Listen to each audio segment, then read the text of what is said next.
It's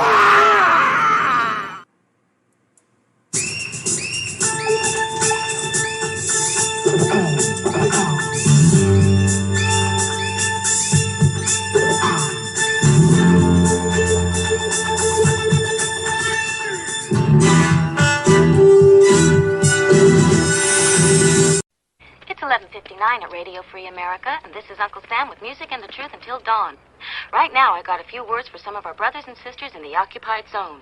The chair is against the wall. The chair is against the wall. John has a long mustache. John has a long mustache.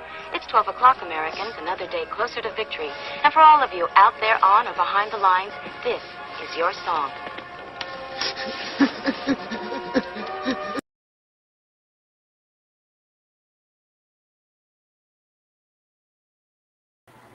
And welcome everybody to our daily gun show. Come to live every weeknight at midnight, and we talk about guns. So let's see. Today is the Free Patch Friday. It's Pick Your Own Free Patch Friday for the beginning of Wolverine Weekend.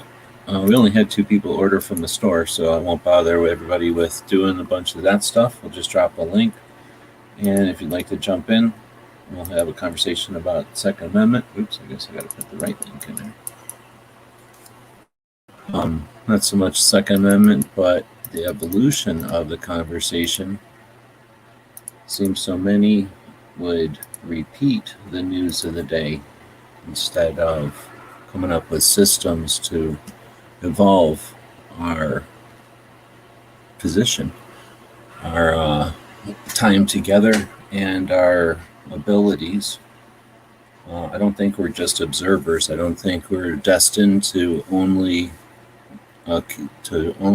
gather or assemble to witness, especially to witness what others have presented or witness some instance of what's going on, but instead we have the opportunity with this technology to do much more. That's all I'm interested in doing. So if you're interested in that, jump in. If not, like I said, I'm not trying to prove nothing. I'm definitely not interested in just having another shake your fist at the sky and observe the problems that we've got. We've all got problems, and we've got a bunch of them, and they're not going to get any easier. So if we're down for jumping in and talking about how to evolve that conversation, about how to evolve our position, let's do it. I don't know how long I'm supposed to sit here waiting for people to jump in. Thanks to people who did purchase something at the Gear website store today. I'm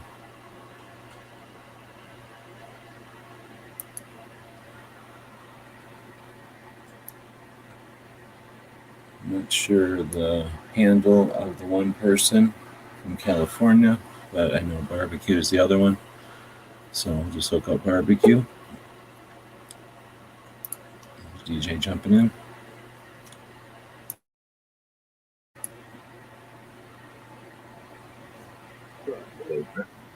I was shopping. Great to see the Lady Liberties on your website store. Yep, new patch over there. Came up with it and sewed them out.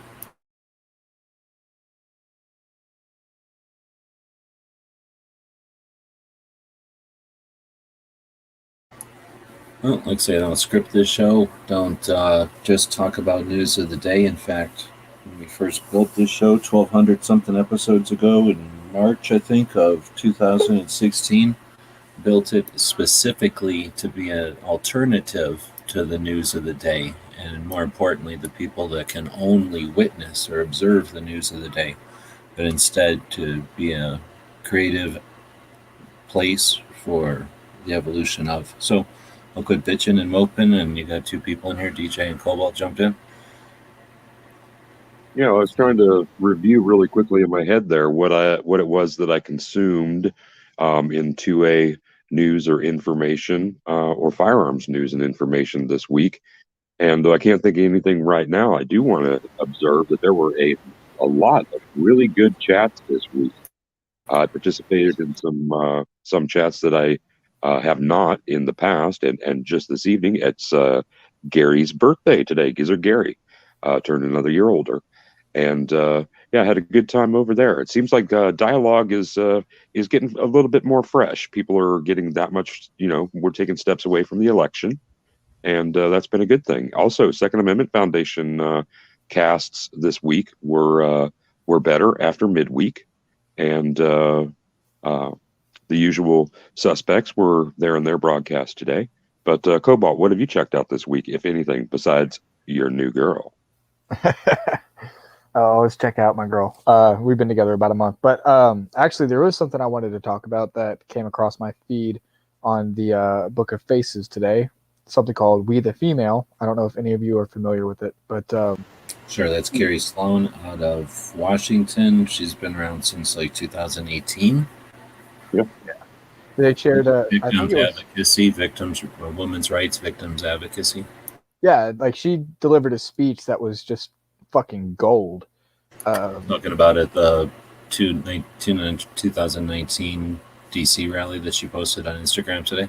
I didn't know that was from 2019, but I mean, if it's the same one I'm thinking of, then yeah, it was just a great speech. Some kind of like suit or something at a podium, and the film is from her left, looking at her, and she's in front of the Capitol.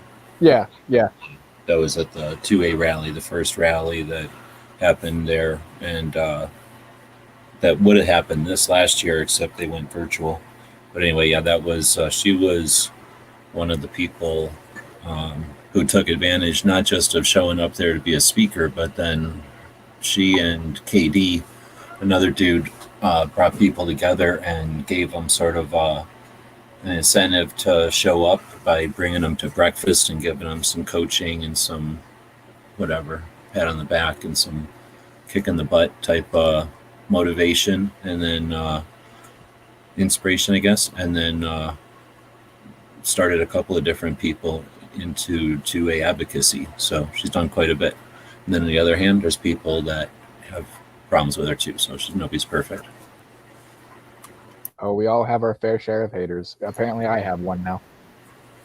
Yeah, haters is a way to blow off like issues, but yeah, I hear you. Like we all have our issues or what, but it's not everybody's just unwarranted hatred of you that you know what I'm saying. So she's doing good stuff. She's domestic abuse victims advocacy, which there had been other niches, but they'd come and gone. Obviously, it's a difficult thing. Nobody, who's decent really wants to exploit victims or situations like that, but they do happen quite a bit. And because nobody wants to exploit the negative part, the assholes get to exploit the shit out of the other side of it and hurt people. Well, yeah, she's hurt all kinds of people. I wouldn't necessarily say if it's our side, that sounds biased, but if you're taking it from the standpoint of prevention, it's not really exploiting it if you're giving them the ability to defend themselves instead of having to rely on, as she says, the government for your own protection. No, it's saying, hey, you can take this into your own hands. You are the one being empowered. I wouldn't say that's necessarily exploiting. That's promoting. Well, the other side's definitely going to say the same way that we say that whenever an actual person involved in the situation talks about the situation, they're exploiting it. It doesn't matter what side you're on. The other position is always going to say you're exploiting it. Because you like, let's say you're a Air Force pilot and you're talking about being a pilot. Like, oh, what the heck? You have an undue influence or whatever, the undue advantage of having been an Air Force pilot. We don't all get to do that, and now you're flaunting that around everybody. Like, that's not fair. So you never win. Or if somebody wants to be like that.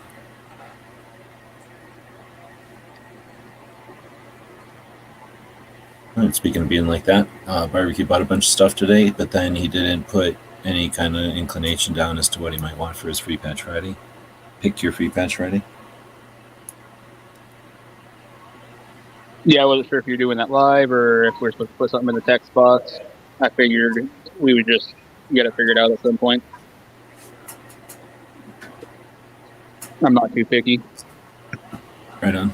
So yeah, it's basically you and don't know who this person's handle is, and then I guess DJ just brought up something. So again, appreciate it. But yeah, if you guys, there's we need in a fight, and I don't necessarily have specific ones, but I guess we could always set up something. But since they're until about 5 minutes ago, there wasn't any other orders in today, except for the one. Then I just didn't bother putting together a free Patch Friday panel. But you could use the one that was on Instagram before, and if you guys want to pick off of that, you both got a couple coming.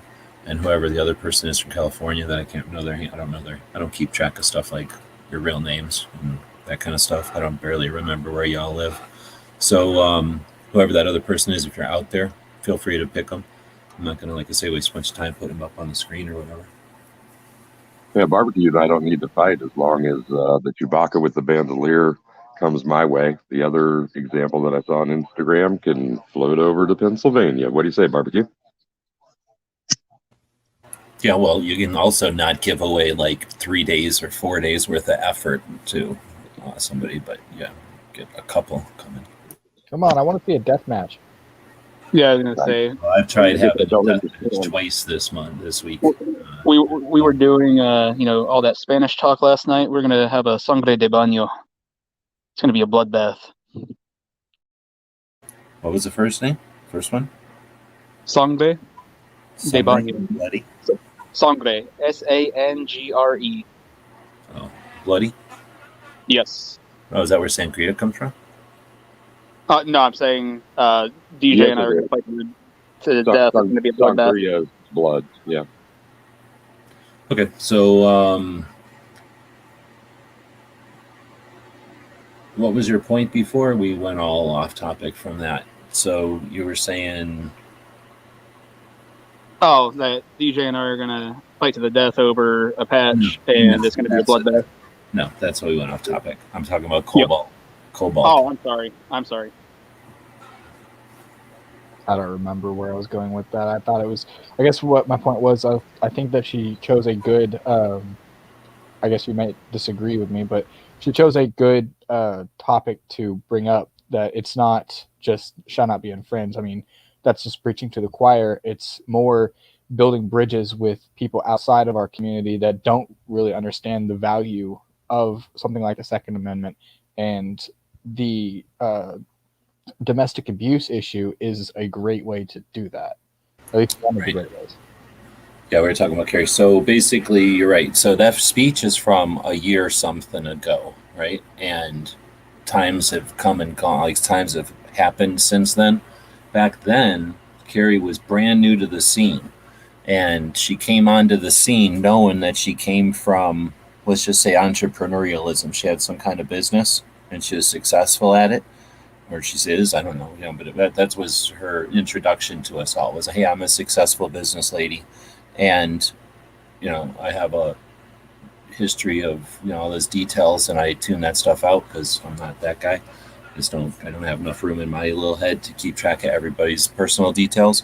So I know she described to different levels, like her situation. So she's a survivor of abuse.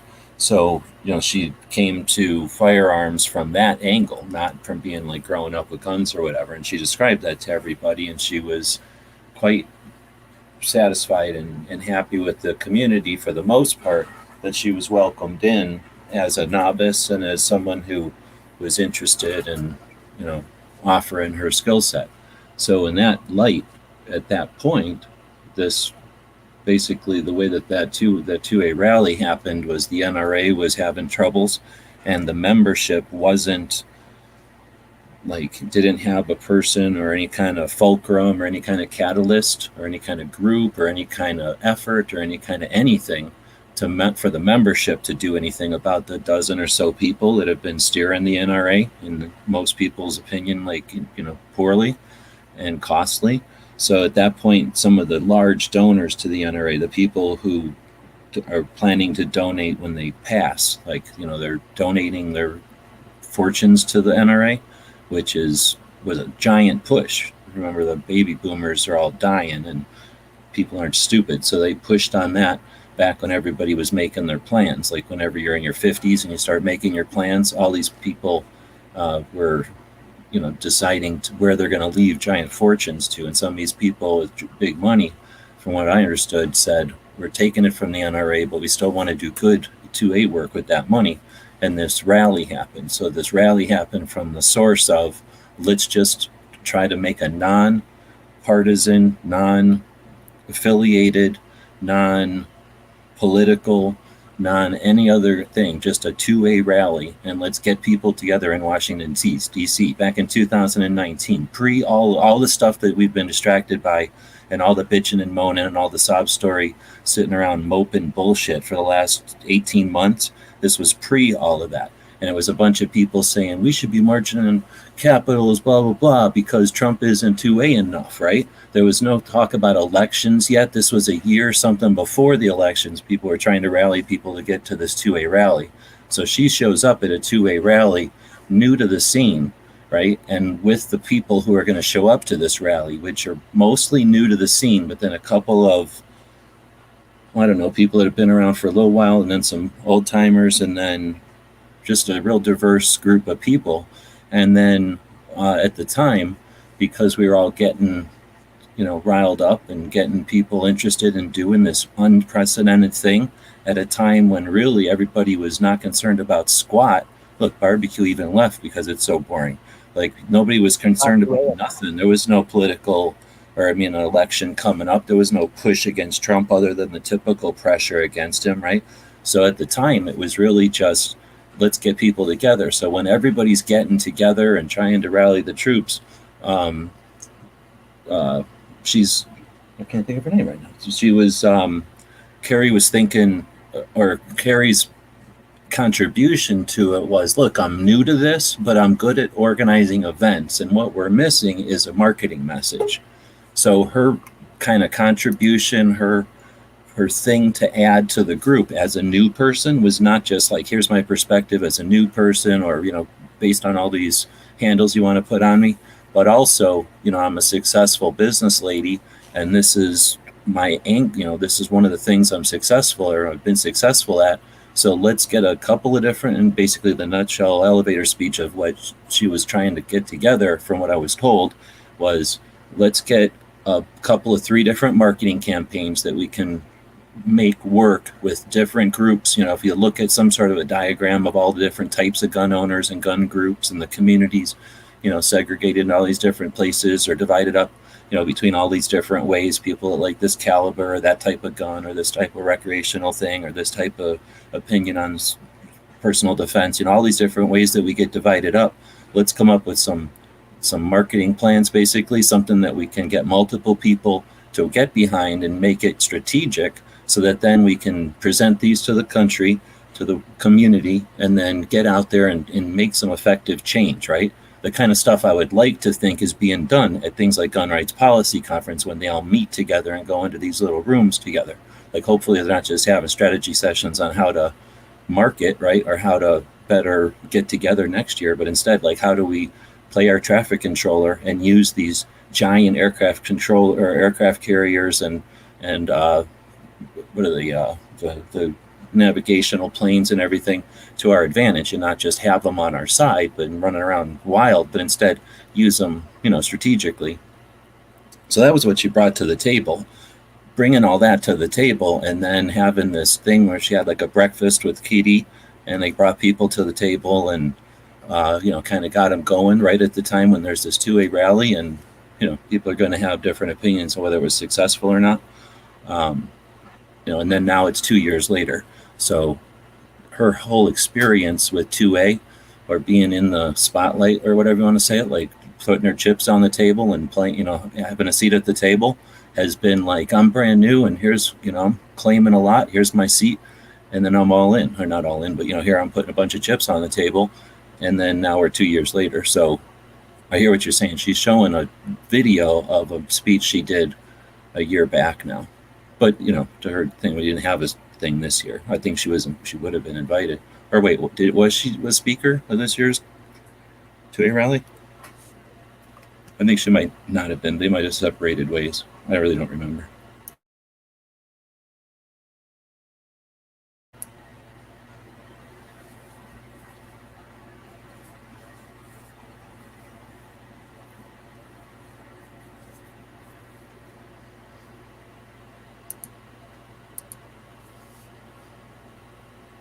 You seen it on Facebook, you said?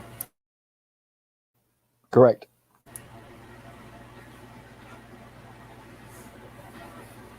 I follow the We the Female thing. Right on. Yeah, I follow with the female still.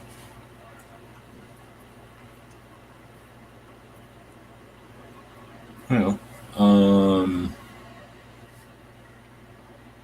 oh, somebody had a point over here.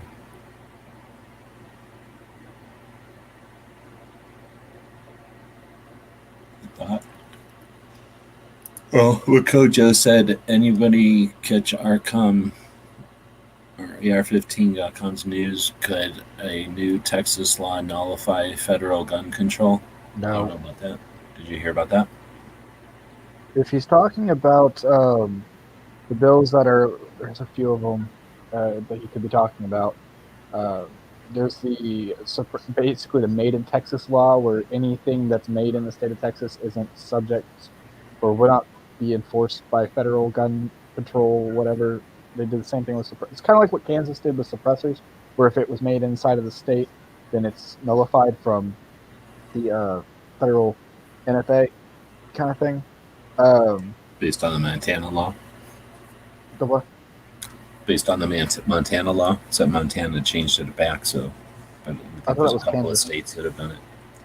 Well, Montana was the first one, but Okay. like I say, they switched back, so I'm guessing they don't get to keep the claim anymore. But a couple of 3 states or something did a Montana law or versions of it. But yeah, that's basically the idea, is that, hey, your Interstate Commerce Act clause thing doesn't get to touch us because of we're not going out of state. And then there was also basically just the more general version of that, where they wouldn't enforce federal laws. Basically, the idea of if they want to enforce it, they have to come down here and do it. Oh, no, we are talking about 2 different things then. Yeah, you might be talking about Kansas, and I think Missouri's just doing the same thing now. So, yeah, you're talking about something totally different. I was thinking of the Montana law where they said, hey, I'm going to build a suppressor, and it's not going to travel across state lines. So, well, no. Both, actually, because Texas has both those going through the legislature right now, I believe, if I'm not mistaken. But it doesn't nullify the federal gun law. It just makes enforcement maybe a bit difficult. But then again, peace officers are still required to enforce federal laws. Federal law still trumps state law.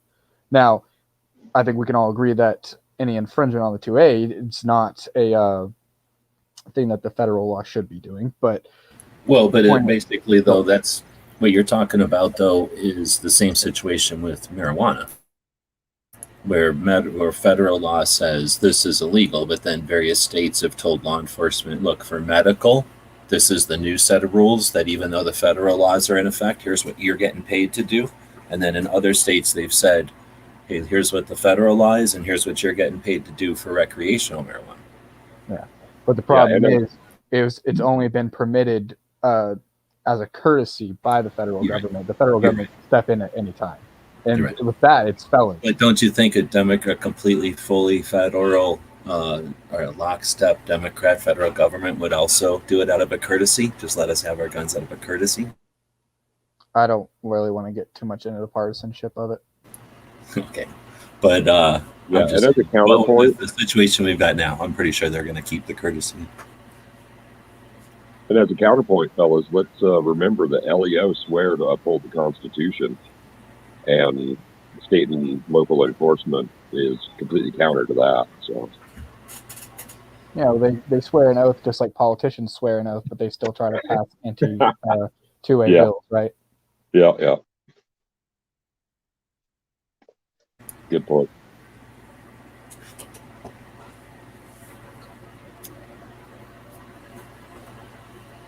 Well, yeah, going back to Carrie's thing, besides the victim thing, and obviously it's good that we've got at least one. I think we could use more, because there's got to be more than, victims aren't all just a uniform monogamous thing, if that's the right word.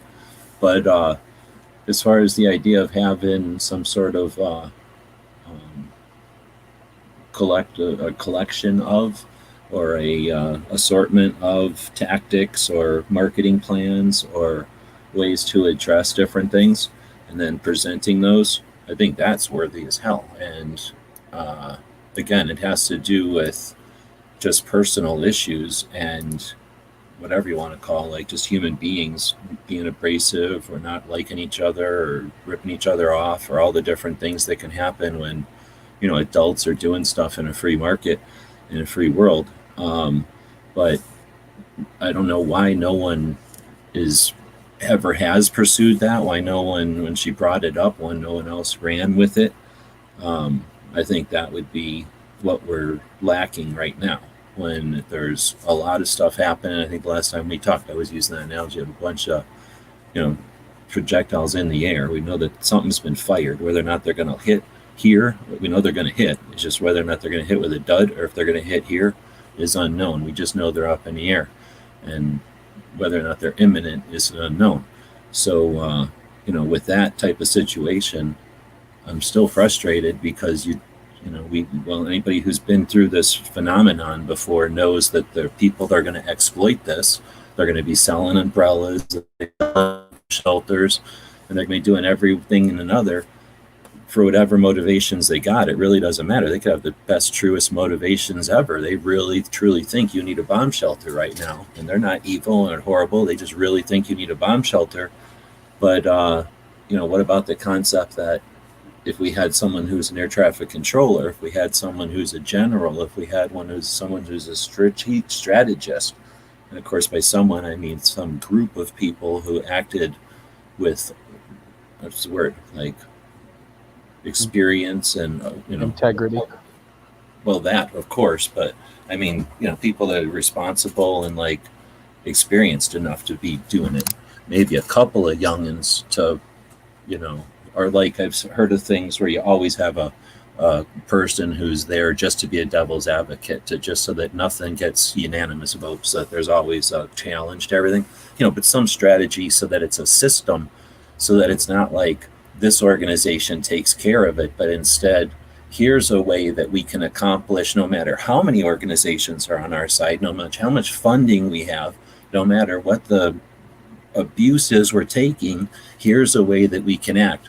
When it comes time to go to the range, we all know which way the rounds are going. We all know when this guy's reloading, you better be giving him cover, right? When you're not shooting, get behind cover. Those are universal things. And, I guess somebody who's a complete nimbus, like never done nothing before, like, oh, I'm going to need to be instructed on cover, or like, when that guy's shooting, you can be reloading and vice versa, and that's smarter than being an idiot about it, right? Like maybe 1 second of quick introduction, but with competent adults, you figure that stuff out. So I think just by getting a mechanism in place, we figure out a way to defeat the people that are using the whatever, all the disses that we've got working against us, that we can eliminate some of that. But anyway, so I think that part of what Carrie was doing was awesome. And it's frustrating as hell. Basically, I was a big supporter of her until I couldn't be anymore. But one of the reasons I'm allowing myself to not be a supporter of her anymore is because she just totally let that go. And I don't know why, right? I don't know what her motivation was or frustration was or whatever, to just completely forget that whole thing. I mean, I can understand on the surface it's very difficult, but the fuck, everything's difficult at first. I continue to effort towards, whatever, something, to that end.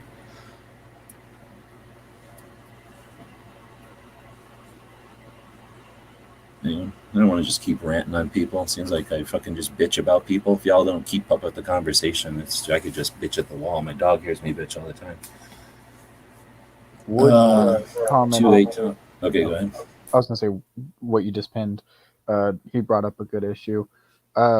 We have seen them, the anti-gunners, try to use that against gun owners in Hawaii, where they also have registration too, where they basically told all the gun owners that you have to turn in. I know this was a while back, but they had to turn in all of their guns by the end of a month, basically, because they were in violation of federal law. So that's one aspect of it.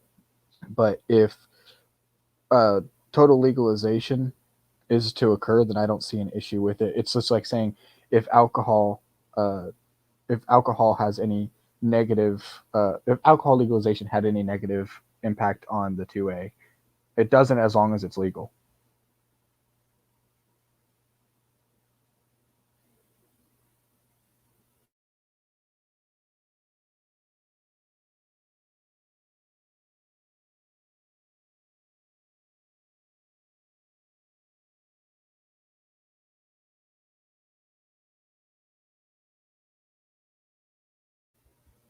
Anybody else want to tap on I that? hate to leave you guys hanging, but I don't have a script or nothing. And Wood said something about, you think, would legalization of marijuana help or hinder 2A? I think help.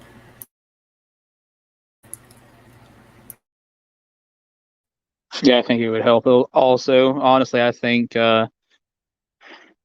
if the whole war on drugs was ended and everything was legalized, I think it would overall help 2A in general, because there's a lot of crimes that end up involving firearm or something, and they're listed as, gun violence or almost all the crimes. Almost all of them.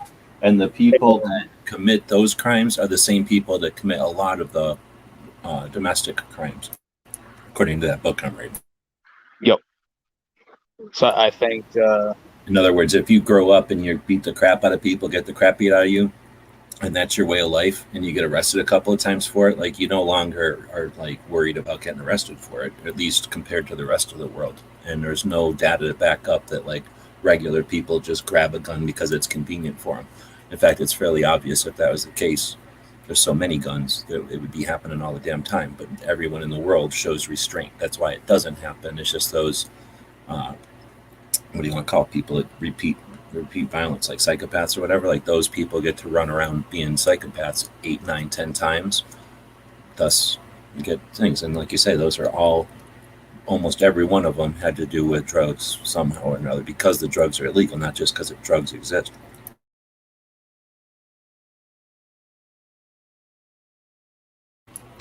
But anyway, that's why I think for that one, you would just remove that element, and obviously things would shift a little bit, but I think you get a big difference in whatever you want to call it, like society effect from it.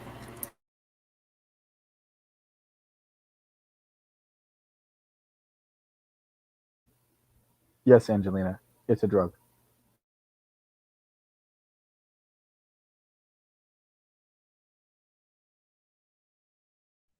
And it's right on schedule. I say is defined by the federal government, at least.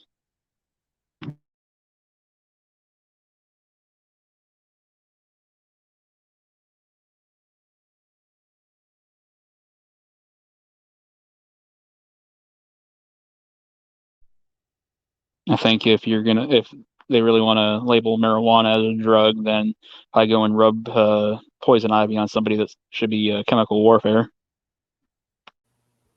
You terrorist. Who rubs poison ivy on people? Me. Oh. I'm not affected by it, so I just like to give people poison ivy.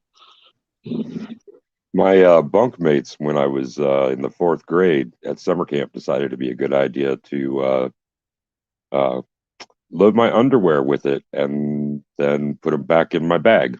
No, I didn't notice. Yeah, you can get as big as a grapefruit. No, a Texas ruby red.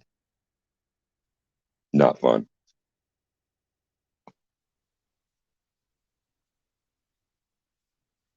Boy, that is a chat killer. Yeah, that's the end of 2A right there. Oh, damn, he left. I think it's a great prayer. We got girls listening. He's talking about stuff like that. Yeah, we got Cobalt in here. What the heck's the matter with you, DJ? Yeah, I'm the prettiest. Booked out of here. He booked out of here. Would you hear with me on the fact that the legalization of just specifically marijuana, because harder drugs might be a different sell for me, would significantly help the 2A community? Yes, I think getting rid of laws on all of them would help the community because it's going to help the rest of the community too. Yep. Well, Decriminalize them, and for the harder stuff, put them, which is what decriminalization is about, is put them into a rehab program that will actually help them instead of throwing them in prison, which they can get drugs there too, and a lot worse. But I think it's very important to separate marijuana from the other drugs because marijuana is becoming socially acceptable. In no point where is meth I'm ever. okay with that, but I'm okay with either way. But I hear what you're saying. I'm okay with that. And then if marijuana used to be the scariest thing on earth in the 30s, like, reefer madness and all that, and now we've gotten to a point where my mom's eating edibles. She's 80 just because it helps her with your joints and stuff. How come guns never made that leap to super scary to not so much? No, they totally can, and that's what it takes is something to lead the way. So it's like, plus when pot leads the way, everybody's mellow and chill when they're done, right? it's scary. Guns are scary because people want them to be. They don't have to be. They're just tools like everything else. That's what we always tell. That's always the rhetoric because it's true. Just like cars, people aren't terrified. Most people aren't terrified of driving on the road in multi-ton missiles driving at 65 miles an hour 3 feet away from each other. Right. But then a lot of the reasons, and we can look it up, but like a lot of it's pretty common knowledge of some of the reasons that marijuana was illegal had really nothing to do with marijuana. They didn't want the hemp to be out. So, some fat cat can make sure he keeps his forest so he can make newspapers, and, rope and all that. And That a bunch of industry is not going to have that. Right, and that's the reason why I suspect that it's legal, right? Is because as that got, or that information, or all that, there's so many reasons that I've heard of before, in just what used to be just discussions, I guess, and then it was in a movie here and there, like on VHS store, like you couldn't even see it on cable, and then it was on like the radio, maybe on a talk show, and then a couple of times, and then it became mainstream, and then we've got states that are changing their minds, right? As people discover, well, that process, that's on our side. Everything about guns is on our side, and as I'm reading that Armed book, because every single thing now relates to that Armed book, because I'm just reading it right now, so it's amazing. Oh, yeah, for sure. Everything in the world now relates to that. That's basically all their position comes down to this totally skewed bullshit data that they refuse to scrutinize. And once the real world gets to that and figures out that they're basing all this on BS, like, boom, we win. And it's... Look at what those kids did in the stock market in the last 3 days. Just a bunch of kids being weird.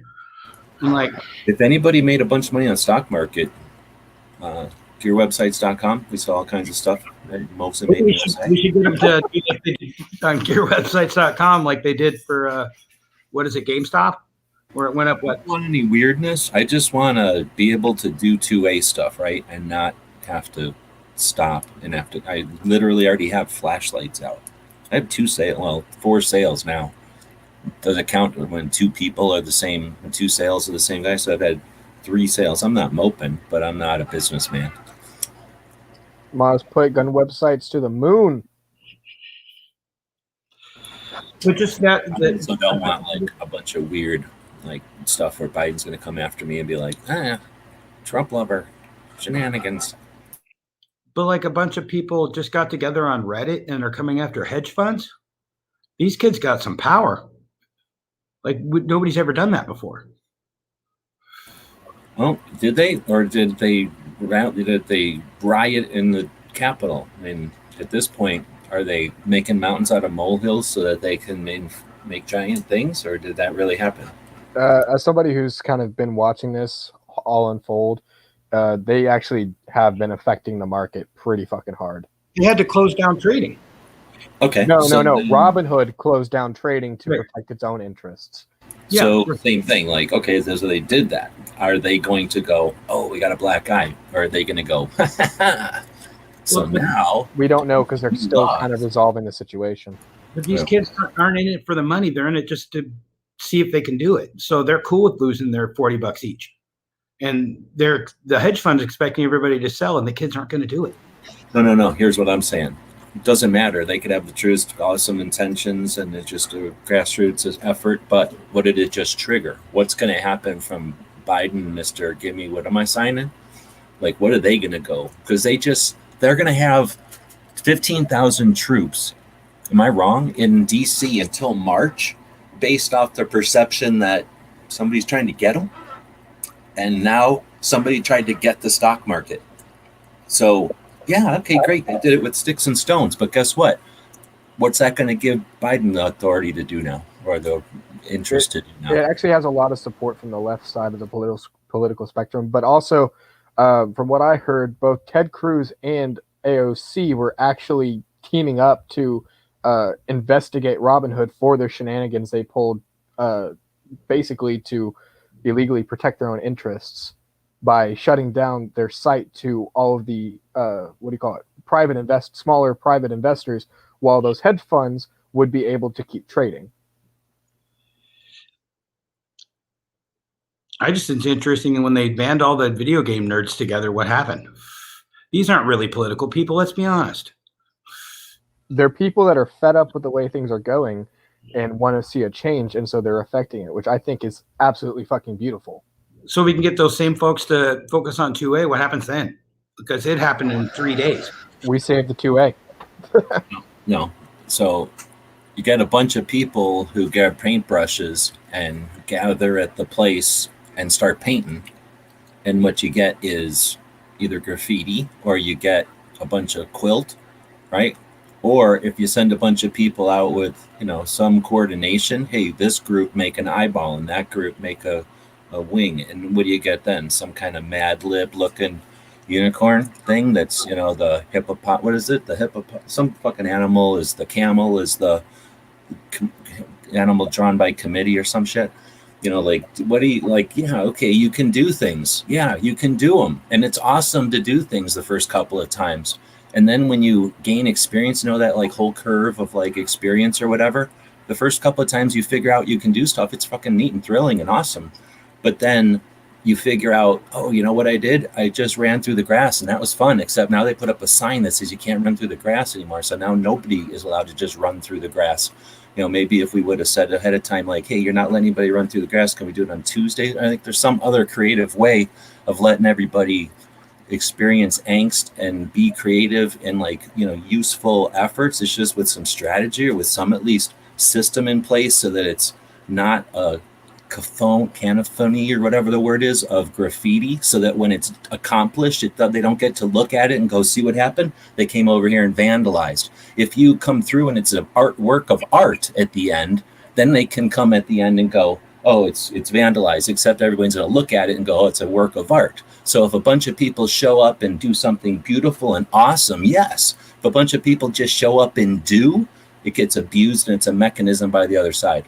I'm just playing devil's advocate because I seriously have no idea what even happened. But no, I get you, G, but I think what you're doing is, I know you're not actually falling for it, but basically playing the person that falls for that narrative that what they were doing was wrong, which is what the hedge fund managers are trying to push right now, that it was insider trading because they connected through the internet to I wouldn't say plan this, but to allow it if you call your shots ahead of time, if you open the envelope and you called your shots ahead of time, you can go, yeah, see? But if you just do stuff and then run away, then they get to go vandals, they get to go insurgents, they get to go, hey, this was Trump lovers, they get to go, hey, this, because they get to create the narrative when you just come up and do something without, again, like something. And I'm just, again, experience, like, what good's a flash mob? Oh, we made it. We made a flash mob happen. It was beautiful. And then, there's a rule at the mall that, you can't have flash mob. And you do it a second time, even though it's against the rules. And then they just make it so you can't use cell phones in the mall. So now it's way less free, because I think you're going way too far to the extreme, G. I know I have to because we're having a conversation, but I'm also just playing devil's advocate. I don't even know what happened other than you can't just always go, yeah, something organic happened. It has to be good. Well, does it show that I'm assuming that it's mostly that a lot of them are kids. These kids are super good at communicating amongst themselves in levels that we don't really understand. Obviously, they accomplished it. I'm not just recounting the fact There's that it still happened. I'm just accomplishing saying, it. is it They're strategically? still fighting, as far as I know. Is it strategically the option that a bunch of people agreed upon? Yeah, it was. Oh, really? Because I didn't even know it was a thing. So you're Yeah. saying So what happens is, not as together. far as my understanding of it, from what I've heard, the hedge fund managers were purposely trying to short a stock of GameStop, or short the GameStop stock. I can't talk. Short the GameStop stock, and the Reddit users basically said, "Nah, fuck that. We're going to do the exact opposite and get this thing as high as humanly fucking possible." And they accomplished it. It hit $420, as far as I'm aware, on its peak. So again, that's like if everybody in high school figured out that they could all set their watches to 6 p.m. or whatever, 3 p.m., and then it would be amazing because everybody's watch is going to go off at 3 p.m. and that'll show them, right? We did that because of something's important and we all cared so much. You And then- downplay it though because you don't understand what I'm they not were fighting. downplaying it. I'm just saying what happens in real life is then they go, okay, you don't wear watches at school anymore. Now, if everybody does that and says at 6 p.m. we're going to make all our watches go off in unison because of whatever, that's calling your shot. Now it has significance. Now you can have that unity of being like, you can have the somber, like slow clap or whatever with, authenticity. That's all I'm saying. It's like when you run around accomplishing something, great, pat on the back. But if you just did something rogue, then does that accomplish anything? If a draconian slapdown effort is the result, are they going to also take credit for that? No, because there is nobody, right? It's a Reddit group. So, when they change the rules to where blah, blah, blah, and, the other side wins, like, yeah, I hear you. It can be good. What is there only a good result that I'm not aware of? Their entire purpose was basically to drain the hedge fund of all of its money, which it's currently accomplishing at this moment. Okay, and again, am I making the point, Woods? No, I hear what you're saying. I mean, definitely have to watch it, but they could, if they can communicate once, they can communicate again. They could come after a different stock or take their force and come after a different topic. And it doesn't have to be hedge funds because they can communicate so well that they pulled this off, and this was unprecedented in the stock market. The big people don't like that because they want the hedge funds. They want those to be around. So that's big money people there. I don't have a big problem with pissing those guys off, but definitely they're going to react to it. I totally get that, but I don't think the kids are going to go anywhere. They're just going to turn their attention to something else. It only remains to be seen. I'm a maternal optimist about this. I choose to be that, which might make me naive, but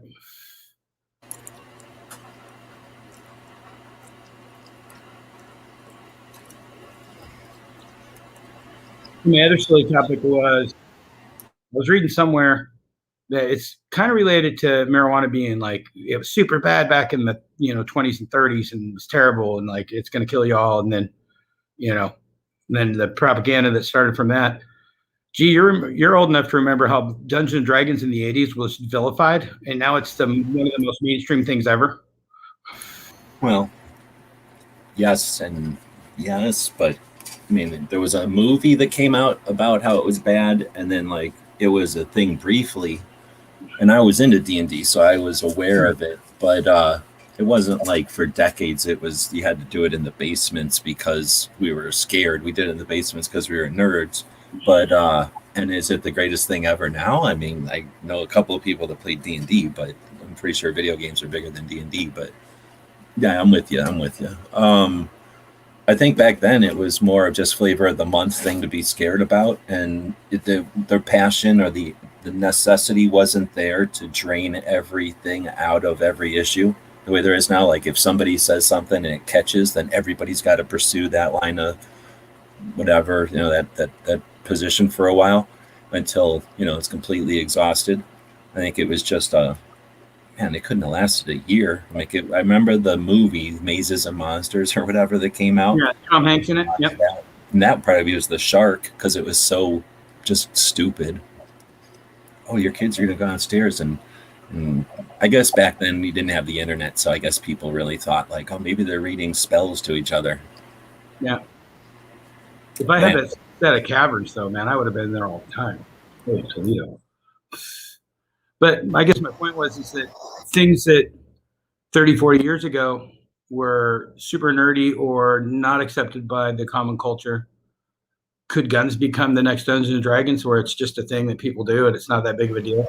Yeah, that's why I'm frustrated when all we sit around is like, do nothing and complain about, the way that they slap us around. Because yes, so many different ways. When I stop doing everything, the last thing I'll do is just post some videos with my opinions, mansplaining how they should have done 2A. But yeah, I think it could have been accomplished right now. It could be accomplished right now. Especially with all that fucking money these people just manipulated away from the crooks or whatever.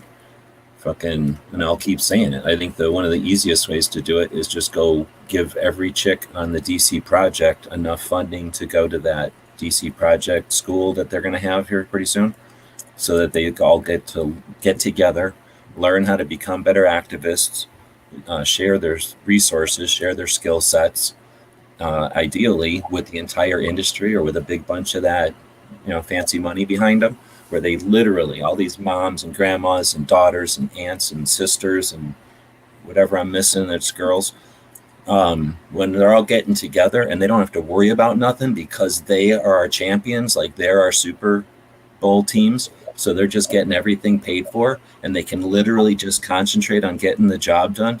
And they know they can be like, I need a spiral notebook. I need an iPad. I need a rifle. And it's there for them because we're all there. That changes the face of gun ownership in like a week.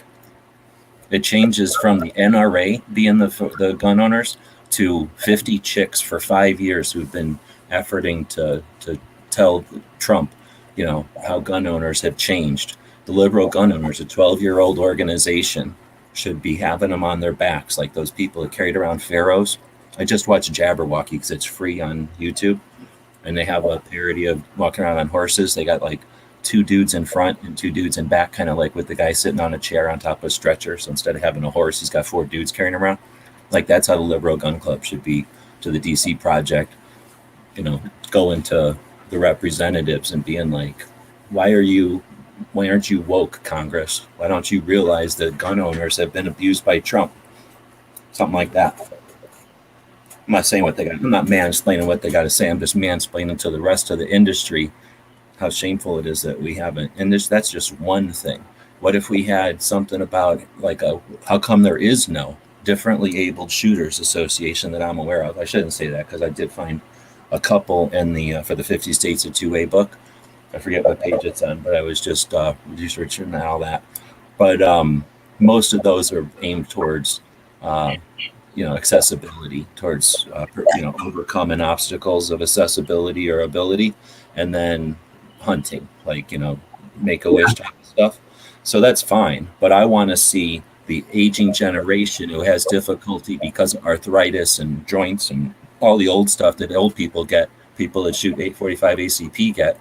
I want to see something like AARP, 45 AARP, where, it's an association for people that shoot the real calibers. So anyway, why don't we have something like that changing the face of gun owners? It's not old, fat white guys. It's elderly people, right?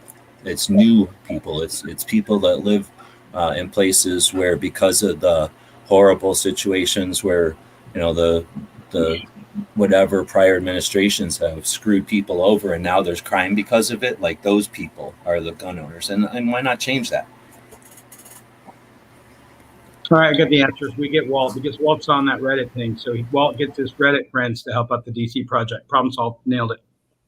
Hey, why don't we also bankrupt Bloomberg while we're at it? If he's one of the major pushers of all this, or funders of this gun control. I hear you, and I understand the interest, but I don't think we win by having our enemy fail. We win by coming up with a system that makes our children understand how to be vigilant without effort. That's true. That's true. But I hear you. It would be great if that guy would quit, but he could just as easily lean into it. We've done the math years ago, so I can't even imagine what it's like today. But that guy spends the equivalent of $200 for us, like literally nothing. And he's the 14th richest person on the planet. Think about if he wanted to actually influence things in this country with his legacy, like if he wanted to leave behind something, let's make it be 12-ounce sodas, corn syrup, right? Like everybody can, if they had to make a decision, are you going to take soda or with corn syrup versus soda with sugar like it used to be, right? So corn syrup soda or the corn syrup jobs or guns, right? Let Bloomberg go after corn syrup, which, everybody can, is that a I want to say concession. What the hell is the word? The trade? Is that a compromise we're willing to make? I would, because I don't drink soda anymore. But, I mean, I hear you. I'm just... I err on the side of liberty, so I make no compromise. But I'm just saying... but yeah, just point his attention at I'd something. rather get better than him quit. Right. But It could be swimming pools or driving with cell phones, or we could come up with 100 different things he could focus on that's more dangerous than any guns anywhere. He's more worried about his legacy than anything else. He doesn't. I don't think he's that. I think he's super against guns, but he's really more as an egotistical maniac that wants to be remembered. Yes, and that's the thing. As soon as he starts losing this fight, remember when he lost this fight before? He leaves it. He goes somewhere else and he fights about soda or something. So I said soda. Right. But he back to this because he sniffs around and he thinks that we're weak. DJ saying, might shooting sports be a gateway? Yeah. And dude down here, 460 Roland. So Johnny Roland comes from Arizona. If I had more resources and I didn't have to beg people to fucking buy shit off my fucking store so that I can pay my fucking bills, then I would be hanging out with that guy who's trying to start a Hispanic 2A organization. It's a couple of years old and no one knows about. He was finally invited to gun rights policy in 2019 when it was in real life because he was in Arizona and he fucking walked to it, right? He lives like an hour south of me. But wasn't invited back in 2020, was he? Did you guys see Roland in there? I didn't. So, or wait, did we? I don't think so. So anyway, that guy came up with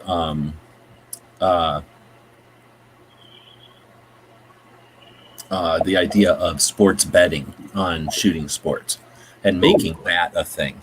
And could that change the playing field if Las Vegas was involved in competition shooting? Would it change the playing field? I think his numbers were fucking insane. Does anybody ever talk about that from the 2019 Gun Rights Policy Conference? No.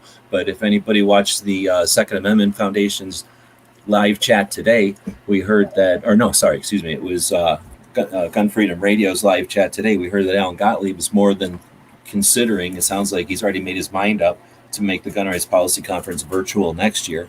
So, whatever. So my closing comment on that. But yeah, shooting sports is a gateway to mainstream in multiple ways. And again, why shouldn't we be championing multiple strategies to confuse, block, flank, get in the way of, make it more difficult for, cloud the water of, right, the antis. So, yeah, yes, definitely. Remember Pope bowling being a big deal, competition. Mm-hmm. Yeah, we have cowboy action shooting, which is amazing. You drive around on horses, basically just shooting powder at balloons. So it's almost not possible to be dangerous unless, accident, like freak accident. Super interesting to watch. And then, all the fast shooting, and it's almost all chicks, and it's almost all like moms who just enjoy doing, a recreational sport like that. Then you got the competition stuff. The redneck networks need to get a hold of that. The who? The redneck networks, like the hunting and Stel Polaris, and then the next show is dove hunting or whatever. Well, you want me to rage against the people that could have been doing that and don't? So it's another whole angle. That's more like petty. Let's bitch about it next year when we don't have Democrat. Oh, sorry, I keep saying Democrats and I shouldn't. When we don't have what's the word, like a heavy opposition. Yeah, okay, that's a good way to say it. We only have so much, opposition in political things right now. and like things up in the air lobbed at us. But yeah, that's something that we should be all ashamed that we haven't pushed for. Or I didn't say we should all be ashamed. We don't all have the power. We should be. We should be the people who had the opportunity to push that stuff didn't, and they dropped the ball. And I think they seriously did, because Top Shot wasn't Top Shot amazing? How come Top Shot isn't still happening? We have platforms. I had to watch somebody blab about their freaking platforms today. Everybody's bailing on the things and creating their own platforms. How hard is it to make a platform? I don't know. Why don't you ask me? I made one with another guy in 2013 that lasted for 7 years, right? Anybody can make a fucking platform if I can make one. So everybody's jumping off and making platforms as their solution to whatever the answer or whatever. Anyway, if you can make a platform, you could have got people together and made a Top Shot, I guess is what I'm saying. Especially with some of the entities that are out there that Walt happened to talk about recently. What's the best bucket food you can buy online? Ugh, I don't know. Not a bucket food. Think about it. You're buying it from a middleman. They didn't powder the food. There's some great YouTube videos. I would watch poor people's YouTube videos. They're the best, because they basically, like here in Arizona, I don't know if Bob ever went with me, but a lot of the fresh fruit that isn't gassed and taken further north or whatever gets dropped off here in Tucson on its way from that, like where the Colorado River hits the Gulf of California. That's like a very fertile area with a bunch of food being made in California and Mexico. So as that stuff that can't get all the way east or north, gets dropped off here, we get it for basically nothing. Like I can go on Saturdays and get a bunch of food for nothing. You get a bunch of like peppers, you get a bunch of tomatoes, and you dehydrate it and you powder it. And that's all you're buying in those vacuum sealed things, except that they're doing it, in industrial kitchens, and it's clean or whatever, and it's fancy, and then they seal it up nice. But it seems like a lot of fanciness that I wouldn't waste your time on. So bucket food, I'm going to say invest in a dehydrator, get a garden, find a place that's like a community place where you can get a bunch of fruit, vegetables, and stuff for free. And then start dehydrating and just powder the stuff. There's so many interesting things you can make out of that are basically like soup mixes and stuff, just out of real ingredients. No bullshit chemicals or preservatives, none of that stuff. Just take the water out. You leave everything in there. You might lose a little bit of essential blah, blah, blah, enzymes and shit. But for the most part, you'll keep all your vitamins and stuff and your flavors. And when you rehydrate, that is what you're buying in those boxes, except for the freeze-dried stuff. That, I guess, talk to somebody else about. Yeah, that's what I buy. Freeze-dried. I buy the Wise brand, and just because of the ones I've tasted, I'll actually eat it, where some of the other ones are kind of crap. But I hear you that it's your way is much cheaper and more economical and probably better. Just in the long term, because the thing is, you buy like, let's say, dinners. All right. I mean, I guess it depends too. I'm talking to Bob, so another single dude, right? So if he's gonna buy like a bunch of like dinners, like, is he gonna eat the whole dinner? Maybe, maybe not. Depends on the day and everything. But if you just got, let's say the dinner is like stew or blah blah blah, whatever it is, it's some dehydrated this, some dehydrated that, some dehydrated this and that, poured into a bag and sealed. So if you just have all the dehydrated stuff, you know what I'm saying? It's just a little different. You just decide that day I'm going to take a spoonful of this and a spoonful of this and a spoonful of this, throw it in hot water, and now I have chili con blah blah or soup de blah blah. In other words, I'm just thinking that's way to do it on the cheap. But best is going to probably be something MREs, because it's designed and made with all the health standards, and then it's rugged.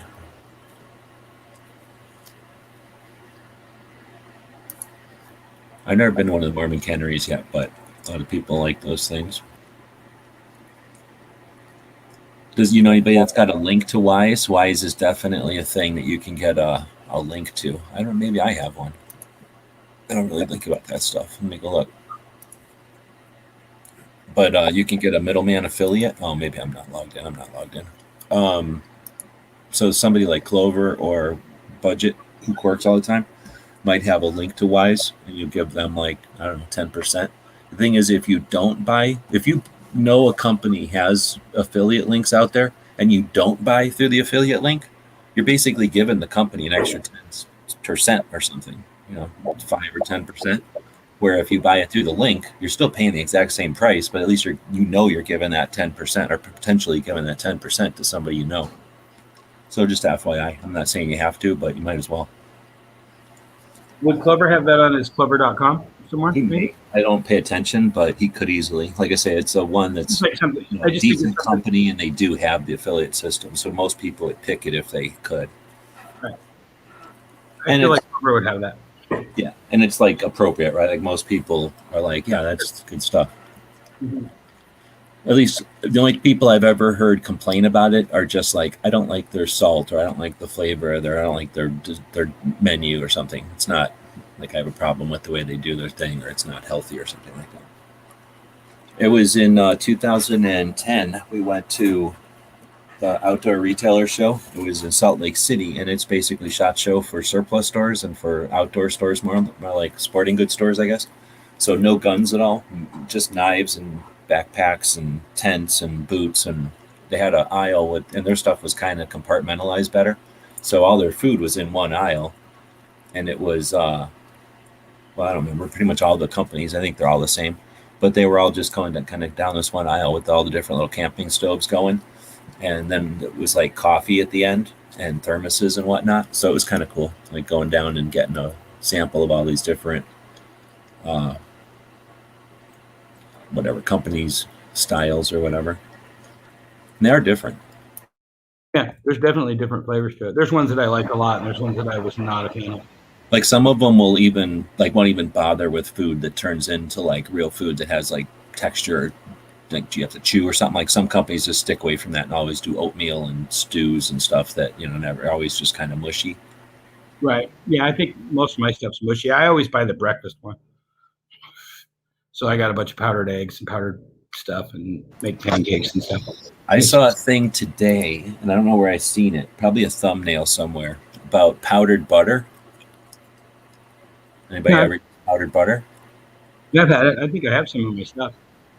Apparently, according to whatever I've seen on the internet, you buy powdered butter for a number 10 can, which is the big ass can, like a giant can, right, for $20. And that seems like, if you wanted to go around eating butter, that seems like a deal. To put it in, mashed potatoes or food or whatever when you're cooking it. They say, I guess you can reconstitute it back into some kind of a spread, but I don't know about that so much. But putting that in as, into baking and stuff. Because that's the kind of thing, butter after a while would probably be the kind of thing people are going to do almost anything for, right? If they don't have critters around. Right. So, anybody watch Time Tunnel or Time Trap or whatever that movie was I linked to you yesterday? I did not.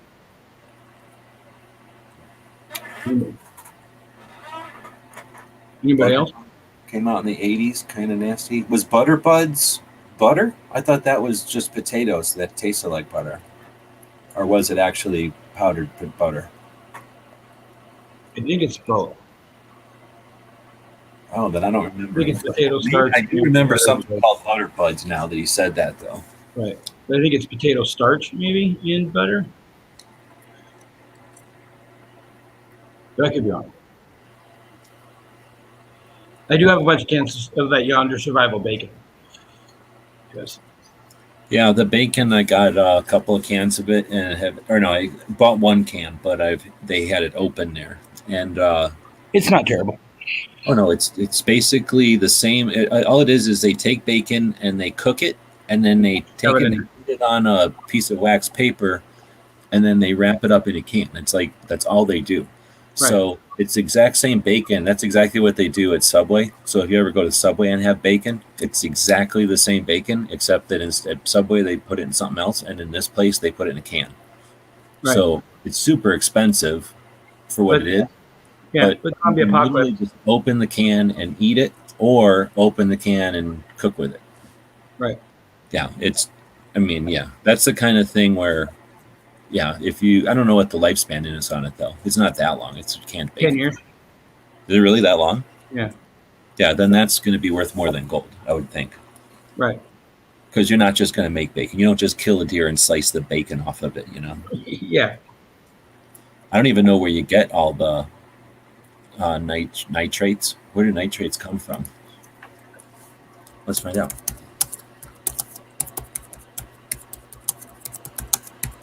Have you eaten other things with nitrates in them?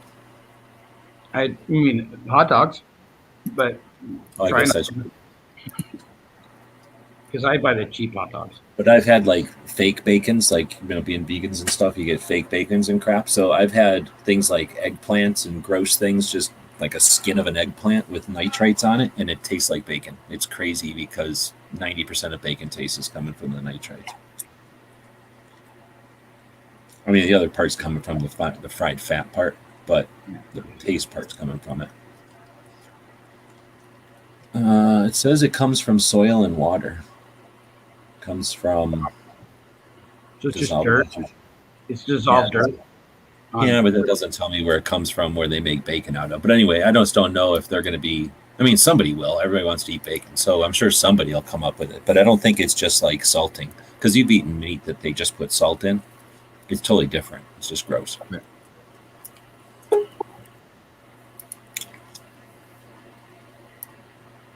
Because we used to make beef jerky out of bacon. Out of salt. You just take different cuts of meat, or beef or whatever, and I don't remember. I think we would lay it in salt or something, or maybe roll it around in salt, and then put it in and then put it in like an oven overnight, like forever, at like 100 degrees or something crazy. And it was, you had to be hot enough to dry it out, but not hot enough to cook it. And I mean, it was fun and everything, but anyway, it just didn't taste like bacon or beef jerky because we weren't soaking it in the nitrates or whatever, which is what gives it that like actual taste. This tasted more like salty ass, old ass. Like if you ever ate a hamburger, you people have probably ate a hamburger that's been sitting out all day. Yeah. I barely remember doing that, but it would be like if you took an old ass hamburger that's just been sitting there all day, not cold or anything, and then wrapped it in salt. That's what it was like. Yeah, that's how you cut the bacon and rub it and hang it. Yeah, I thought they soak bacons though. Also, they don't just salt it; they'll put it in a bath or whatever. No, I think it depends on the quality of the bacon. Yeah, I'm actually getting ready to do a bacon video where I'm taking a pork belly and going from A to Z with this thing. Really, all it is taking the pork belly. You're gonna get a seasoning salt for it, or I shouldn't say seasoning salt, but a curing salt. And then it's just getting that rubbed into the meat real well, both sides, and letting it sit in the fridge for about 7 days. You're gonna let it form a good pellicle over the meat and stuff. But yeah, it's just that salt. It really sucks the moisture out of the meat and whatnot. Oh. He's still talking, right? No, you stopped talking. Yeah, I stopped. Oh, I look forward to that. And as a teacher, I'm going to give you homework. I want to see that sooner than later. Yeah, I'm hoping within the month or so. I'm just waiting on my cousin to get her hogs slaughtered. Once she gets her pigs slaughtered, she's bringing me the pork bellies because her and her husband, the place that they get their pigs slaughtered at, they're never impressed with the bacon, and they're like, "Can you make bacon?" It's like, "Yeah, I can make bacon." So are you going to take pictures of the pig first and then maybe, because I kind of want to meet it. I will try. I say that would actually be a good touch to the video. Just have like my kids sitting there petting the pig, like, "Oh, it's so sweet," and then like, boom, bacon. Oh yeah, I mean, we just discussed it. Half the people listening, but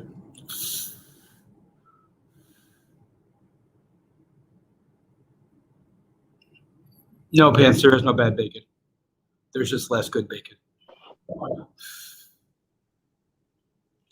What about beef bacon? I only heard about that after I quit eating such things. It's okay. Pork's better. Is it? Like, if you have a plate of beef bacon and there's no other bacon, I'm going to eat beef bacon, but I'm not going to do it. Is it the same or is it different? It's like shooting 9mm. Like it'll work, but not as good. It's like turkey bacon? I refuse to admit that the word you just said can go together. I just call them turkey strips. I'll still eat them, but they're not vegan. I haven't ate them since '80s, so I don't know if they've changed at all.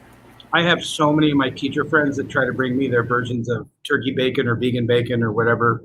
Like now, the one you said, I've had people try to bring me eggplant before, and I'm like, what? People say that that's the same, and on a sandwich, you can't tell the difference. Like if you're eating like a bunch of stuff in your mouth, with a bunch of other stuff, it tastes like okay, there could be bacon in there, but it tastes like a shitty bacon bits type of bacon, not like like succulent fucking melt in your mouth type of fresh off the thing bacon or nothing. But like the shitty stuff they use for salads or something. Huh? The shitty stuff they use for salads or whatever. Just 3 levels short of that, yeah. But I mean, a little bit better than that. But basically, I'll get it. Like I will get vegan bacon when I'm eating like a vegan hamburger or something. At certain places where they're using one that's decent, and you have to try it first because some of them are like, oh, you take carrots and skin them, and it's like, what the fuck are you thinking? Like, no. But then other times, like somebody who knows what they're doing, and just it's all about whatever, faking your mouth and faking your taste buds. So I don't know what they do, but there's definitely people that know what they're doing, and they'll make it's just it's just all about when you're chewing on it if it's the same characteristics as bacon or what. But anyway, when you take that thing out of there and eat it, it's gross. Like I can't imagine anybody just chewing on it like a beef jerky or like a snack. It's not that good. There's also people that are like trying to prove something by their habits. So like, oh, I'm going to do this, but it has to look exactly like what I would normally be eating. So those people don't count. They're getting marketed to and fed a whole different thing than the rest of the people that are doing it for other reasons. Like 9mm. It's like, look, you got a gun and you act like you got a gun. You bought a 9mm, so technically you got a gun. But here's your 9mm. Go on. Yes, you have a gun. But we're not really going to call you a gun owner or a bacon owner. Oh, they don't care though. That's the other thing. They're like, I'm shooting 9mm. I'm a gun owner. And you're like, okay. Yeah. Well, I never made the connection between like all the non-bacon products and 9mm. Gonna have to use that. So pants, I'm at a decision-making point in my safe situation. Quality safe of some sort, inside or reinforced block room vault door, and poured roof cap in my attached garage. If you know how to do the attached garage thing, isn't that the way to go? Like yeah. I couldn't do that. I can't build that. Room is the way to go. It's probably going to be the same price. Right. Nothing's crazy. And then, yeah, obviously you can just put more stuff in there. It's got resale value. And it's a fun project. It's cool. There is value. I do know people that have similar type of situations, let's say, and they enjoy their life. Like you're allowed to have a experience with your stuff and to build your stuff the way you think it's awesome. So having a little metal closet, especially if you're going to be buying some garbage made in China versus some awesome fort you're going to reinforce, build your fucking fort. Yeah. He's saying it's 2K either way. So yeah. that room is like just, first of all, it's exponentially cooler, right? Yes. That's not even close. And then the resale value is a great one. I would 100% buy a house if it had one of those in it. Like if I'm a gun person and I go in there and I see that, like I'm going to be pretty pro that house, right? The DJ's all like, hey, can I have a blueprint of your safe room and give me the combinations to things and addresses and phone numbers and stuff? Routines. Right on. Yeah, so when you said $2,000, I figured you're either buying the biggest, dumbest thing at the big box store or like a moderate-sized American-made one. But the vault doors ain't cheap. The vault doors cost as much as a massive safe. Like, they don't give away vault doors. Right. And that would be potentially fireproof, right? No. A vault door is just going to be a bunch of metal and the contraptions. Like the least fireproof part of a safe is the door because it's full of all your contraptions to make it open and stuff and whatever. So a good safe will have a thick-ass piece of metal to act as a fire barrier and protection from prying, and then your stuff, and then some fire protectant board or fill board. Good ones use fireboard, like actual drywall that's made to prevent fire, and then cut to fit and everything, like in there. No we call it dead air spaces, or dead air spaces where they want them, not where they don't want them. The other ones will just pour in plaster of Paris to fill the gap, make it heavier, and then it starts to rust. That whole inside on both sides, which they don't care because they don't have no warranties on it. And they're pouring it in between two layers of stop sign. It's basically what they're made out of.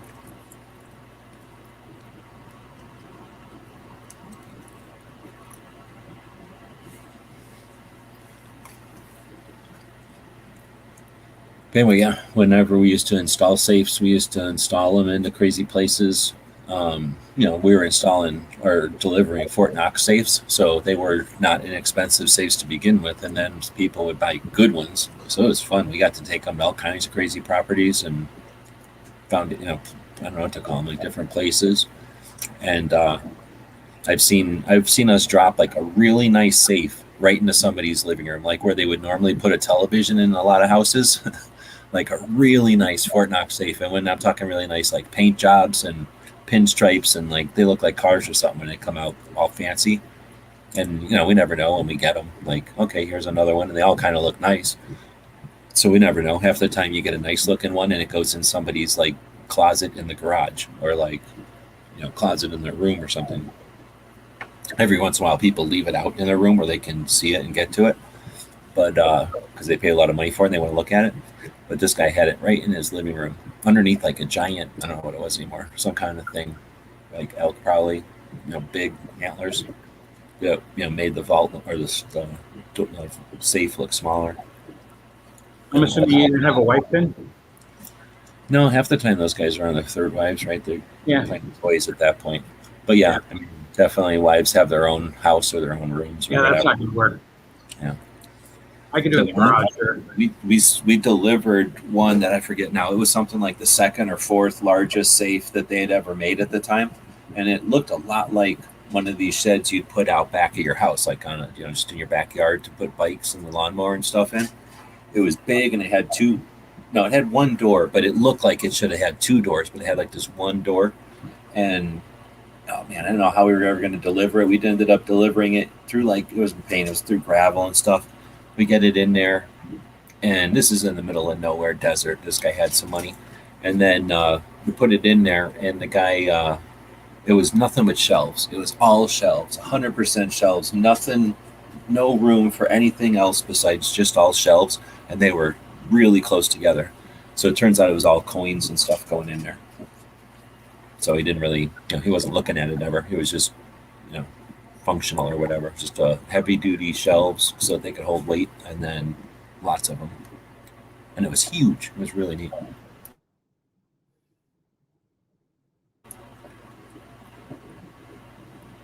right, so we solved Spence's dilemma. Excellent. I guess so. Or yesterday, excuse me. Let's see.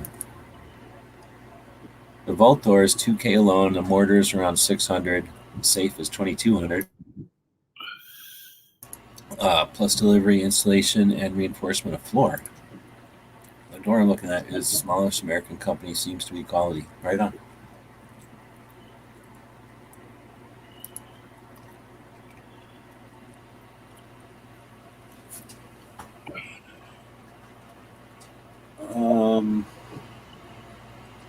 Anyway, anything else? We're at the minute or hour and a half mark. We did manage to keep it going for a while. I came in with two. Anybody else got something?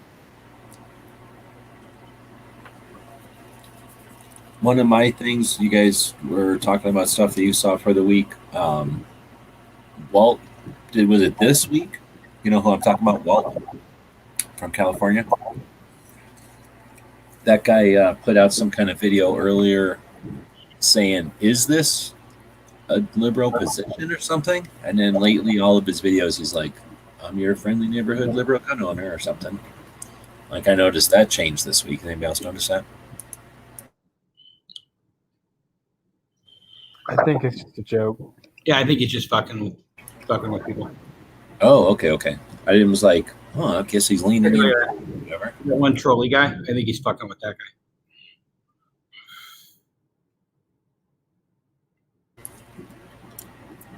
like I say, there was barbecue, you, and somebody from California. There's the only people that picked patches. So I just said we're not going to spend a lot of time on it since nobody's really involved. So whichever one you want, just let me know.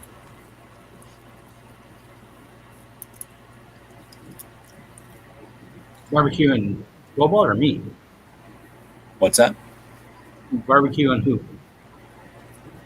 Oh, DJ was asking time to pick the patches, but he was asking that earlier too, and I was telling him that, or I started the show out saying that since there was only 2 orders that came in all day, that we weren't going to bother, and then DJ bought something, so that made it 3 orders, and that's when I said, like, just let me know what you want. Basically, everything's up for grabs.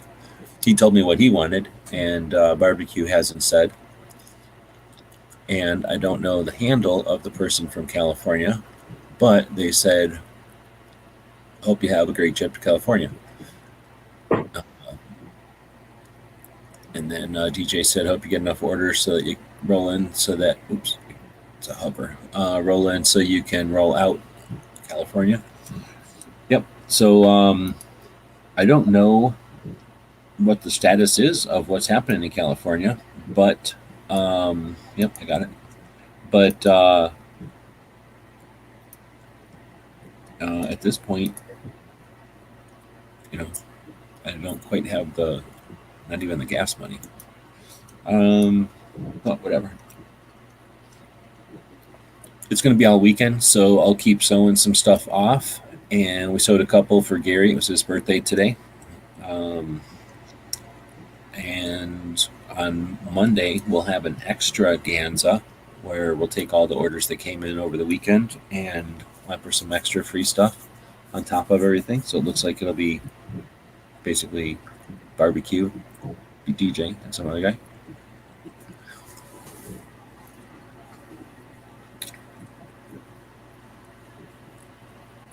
What are you guys talking about? Debate something? Debate club? What's that? It's on Walt's Discord.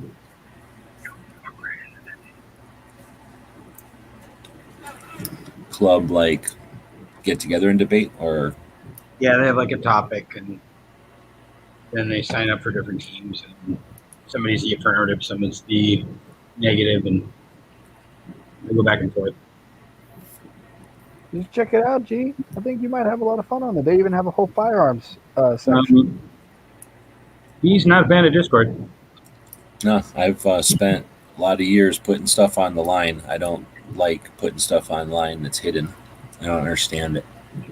Maybe if somebody were to give me a real reason why you'd want to spend your life putting valid information behind a wall that only people who have an invite can see, and that's at the discretion of the place that hosts it for free to let it even exist. Now, if you were doing it on Discord and then copying and pasting it on a regular basis to some place that was visible, then yeah, I'm down. I understand the idea of collaboration. I only ran a public or community so that people could do exactly what you're talking about in front of everybody and accumulate a public archive of data, right? But I did that for 7 years, and everybody didn't like that part of it. They liked the chatting and being mean to each other part of it. But the part about getting people together to debate, fuck, that's all I live for. I would love I'm happy to know that there's people doing it, but I'm past having any amount of time. I don't have free time, spare time to go watch people debate.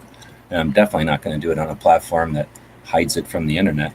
I wish you would do stuff like that and at least copy and paste it to somewhere that it can be, no one would even know about it if you didn't bring it up in those comments right there. Well, I mean, you guys would all know about it. Guys and girls, I'm guessing. But no, I hear you. I'm just not going to go into Discord. I was in Discord for a little while. I understand it. And it's got a lot of power. If they would, all they'd have to do is make it visible, make it allowable, make an on-off switch where if you decide you want your room to be publicly visible, you could make the decision. Then I'd have no problem with Discord. Even if people decided to make their rooms off here. But the way that it is now, like, hey, let's build our stuff in Facebook. Do you see why that's a problem? Like, I don't see any difference between that and like, hey, let's go build our stuff in Discord. It's like, Get it. But like I say, I wouldn't, even if it was, on a website that it was right there, I wouldn't have time to watch debates. I would watch a specific debate for sure, like on a 2A topic, unless I'm wrong and these are all 2A topics, but I'm guessing it's more than just 2A topics. It's more. Yeah, there's a variety of different things here. Guns are just one of them. They just like practicing arguing, really. Which isn't I think that's isn't a super bad thing to like work that skill, but no, it's super Send necessary. me the link to Walt's Discord because I love to argue. Oh Lord. You're asking for a link? Yeah, if somebody just wants to send it to me, like Cobalt, I'm on your Discord. Just drop it over there or something. Yeah, cool. definitely. That way we can still keep everything private and screw with everybody. Of course. Get the rage on Discord. Okay, I've given up.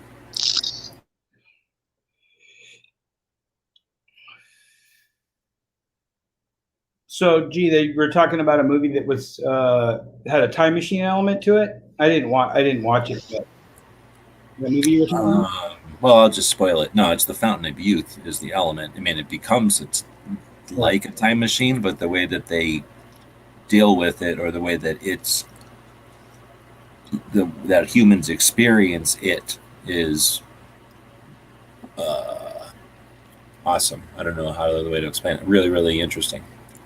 I mean, I'm probably bringing it up, playing it up too much now. If you don't like it, then you're not going to like it. But just multi-leveled and just kept adding stuff to it and just being more and more interesting. When on the surface it was going to be this, and it turned out to be so much more.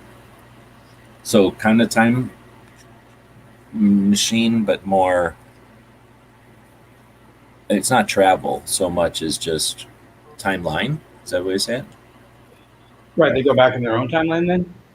They just slow down. I don't know how to say it. Like, if the rest of the world keeps going, you go into a hole and slow down. It's sort of like the Fountain of Youth because you don't get old. So basically, imagine if the Fountain of Youth was in a hole, and then as you walked into the hole, you slowed down. Everything else kept going, but to you, everything else sped up. Does that make sense? You go in there, splash yourself, you're healthy again, you walk out, and it's a different world because you were in there for a long time, even though you came out and you're the same age. So a little Rip Van Winkle kind of thing going on? Like the kind world of, except that, he didn't just sleep. He went into this tunnel. And there's way more to it than just walk, because you don't just get to walk in and out of the tunnel. But that would be that's basically the way to describe it, I guess. Fountain of Youth is inside a tunnel or a hole or whatever. And then as you go towards it, you don't realize it. And then at some point you realize, oh, snap, I just walked into slow, got healthy, and then walked back to real speed. But the rest of the time was at real speed and is way beyond where I walked in. Like, I didn't just come out hours later, let's say. Like, I came out much further than that. So, and then how you realize that and what do you do about it once you've done it? You can't do shit about it. Like, you just go back in there, it's just going to come out even further ahead.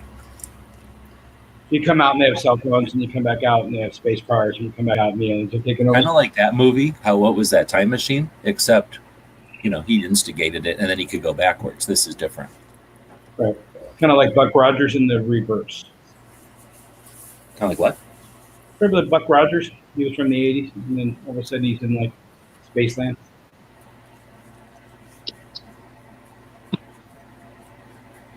I guess so. I never thought about it. I was watching the first Planet of the Apes the other day, the real one. Yeah. And I'd watched it so many times, I just never paid attention or whatever, because I watched it and I was like, oh, damn, is this how this one started? I guess I just got it conflated with all the other ones starting. But I don't remember Buck Rogers now that I think about it. I mean, I get the gist of what happened, but I don't remember the specifics of what happened. He was an astronaut, went to space, and he comes back, and it's year 2500. Yeah, because I thought Planet of the Apes was an accident, and it wasn't. And that's why I was like, I didn't get it. When I was watching the beginning, I'm like, if this isn't an accident and they intentionally came back later, why would he be surprised late at the end? But then some other stuff happens, and I get it now. One of the best reasons to buy one of those, even though they're not the greatest guns, but the High Point carbines. They're all over that movie. Wait, what movie? The Planet of the Apes, Monkey Gun. Oh, that's not a high point carbine, dude. That is a M1 carbine with a interesting looking stock. Think about it. That movie was made in 1968. Okay. They didn't have M1 or high points yet. But they totally look like it, kind of. And I figured it out, too, because the thing is, I was one of the reasons whenever I watch that show is I look at the guns. I know this guy in Arizona here that has one from the movie, one of the props, and it's like the prop that you would have had in the back, like when you were just standing there and like it was never going to be on film kind of thing. So it's basically just made out of wood, and it looks stupid. It looks weird. And whenever he told me, like, oh, this is from Planet of the Apes, I was like, oh, okay. And I never thought about it because I never, when I was a little kid or whatever, I never thought about the gun, I guess. Or at least I hadn't remembered what the gun was like. So I was watching it this last time, and it makes more sense now. They don't have, they're trying to make the gun for monkeys who they never thumb nothing when they hold it. So they made it California compliant, basically, back in 1968. Maybe that's where they got the concept from, because they were trying to make a gun that monkeys would be holding. They wouldn't have made a pistol grip on a gun for them, you know what I mean?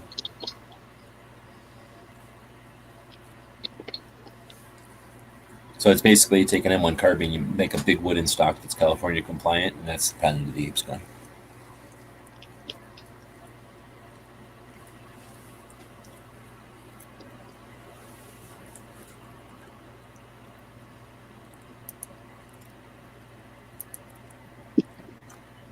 I looked it up. I hate it when you're right, G. I will go sit in the corner now. Okay, I'm back. I'm not really good at sitting in the corner. I guess that can't be a chat battle question now. You'd be biased.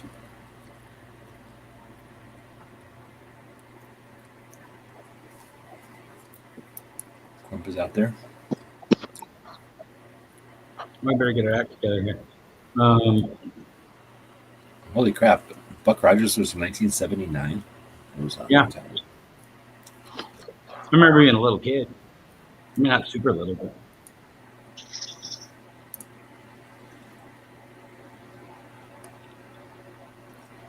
I did hate the robot thing. This little friend robot was the worst of the friend robots. So let's see. I'm looking back at the stuff that I watched today. I probably should have put this. Oh, I was putting the great stuff in there, so I didn't put it in today's description. But got Gary's birthday over there. Did anybody watch Liberty Doll with that philosopher?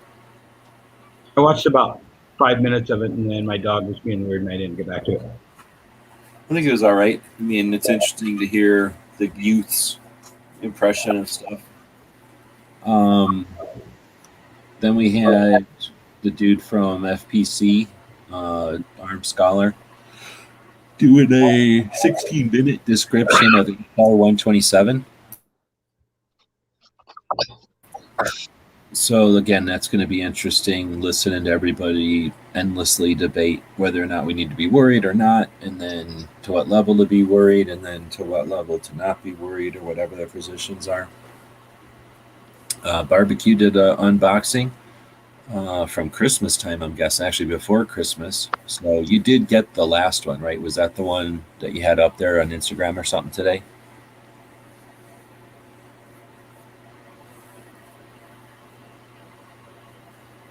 He won't answer. He refuses. Oh, I didn't. I thought I was muted, so when I started talking, I muted myself. Yeah, no, I literally just got that today. I'm putting it on a patch panel as we speak. Everything got there all right? Yep. I'm gonna say, I think you accidentally switched one of my card decks around, though. I think I had ordered 2 of the Firearms Eventers, and you sent me 3 of the Old West, which I don't care. That's no big deal, but you might want to switch it for your inventory. Oh, right on. You act like I have an inventory. No, if I had an inventory, I would have sent you the right thing. Sorry about that. And I also didn't send you a book because I haven't printed books in a while, but I know I owe you a book. That's all right. No big deal. Let's see. John's 4 subscribers away from his goal. So if anybody out there isn't subscribed to John Crump, go do that.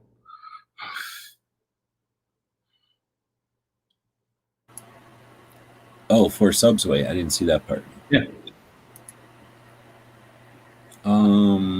Yeah, I'll have a link here in a second as I go down my videos here. I'll get a crump on here. I think he said he didn't do one today, so the last one he did was with Was. We posted a link to that one yesterday. But here's the channel. Boom, boom. And then go back up a little bit. All right, so we had, again, that HR 127. Why do I keep yawning whenever I say that? It's because I don't drink coffee anymore. So then we got, there's Barbecues Unboxing. Thanks for that.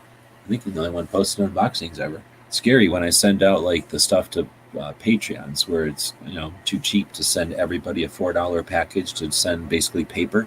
So, send it with stamps. I got one back, and I'd never know when the end post, anybody from the place where I drop it off to like anybody down the line to the last person who's holding it can go, I don't feel like this is 2 stamps worth. I think this should be 3 stamps. And they can do whatever little magic they want and send it all the way back to me, right? So I don't know where, when I send them out, since they're not tracked. Anyway, so I appreciate it when people post them. I know it's supposed to also give me links back or whatever. It doesn't. I don't get a bunch of sales from it. But I do appreciate it because I'm like I say, I know that it's not lost.